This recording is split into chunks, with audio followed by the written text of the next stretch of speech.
Bismillahirrahmanirrahim.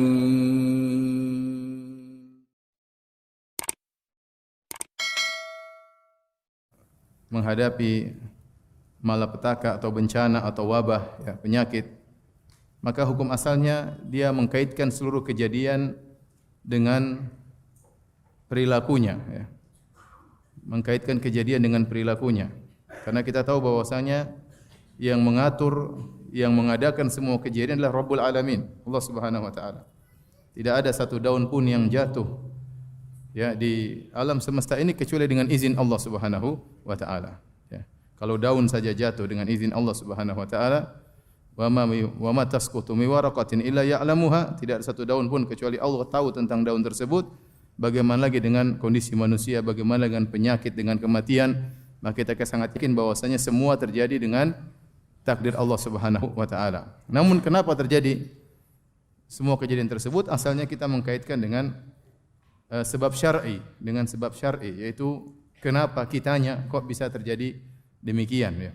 Dan dalil akan hal ini sangat banyak, seperti firman Allah Subhanahu wa taala, "Zaharal fasadu fil barri wal bahri bima kasabat aydin nas liyudhiqahum ba'dal ladzi amilu la'allahum yarji'un." Kata Allah Subhanahu wa taala, sungguh kami telah menampakkan atau telah nampak kerusakan di daratan, di lautan akibat ulah manusia, ya. Yudhiqahum ba'dal ladzi amilu, agar membuat mereka merasakan akibat dari sebagian perbuatan mereka, semoga mereka sadar, ya. Semoga mereka sadar. Kata Allah Subhanahu wa taala, "Ma asaba min musibatin fabima kasabat aydikum wa ya'fu an katsir." Tidak ada satu musibah pun yang menimpa kecuali akibat perbuatan kalian, dan Allah maafkan banyak kesalahan kalian. "Wa ma asaba min sayyi'atin famin nafsik." Burukan apa saja yang menimpa kalian maka dari diri kalian sendiri.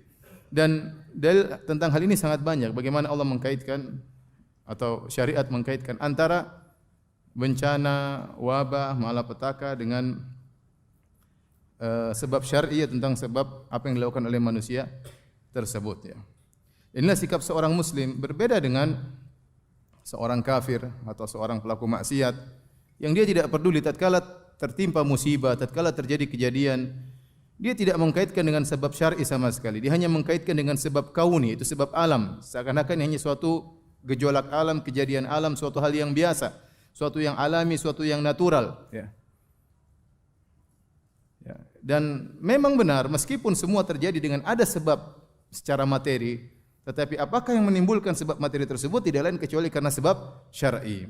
Contoh misalnya terjadi gempa misalnya, ya benar secara sebab kauni, sebab natural, ada pergerakan lempeng bumi misalnya, ya, atau ada tabrakan lempeng bumi misalnya, ya, secara alami natural. Tetapi siapakah yang menyebabkan itu semua? Tentu yang menggerakkan itu semua adalah Allah Subhanahu wa taala. Kenapa Allah menggerakkan? Sebabnya kepada sebab syar'i. Kitanya ada masalah, ya, kitanya ada masalah. Nah, so jauh-jauh, ya. Kemarin sebagian kita terkena banjir, ya. Kita harus mengakui bahwasanya tidaklah terkena musibah kepada kita kecuali karena ada kesalahan-kesalahan kita. Apa kesalahan-kesalahan kita atau kesalahan orang-orang di sekitar kita sehingga kita terkena dampak dari kesalahan-kesalahan tersebut. Dan kita tidak usah malu-malu untuk mengatakan demikian.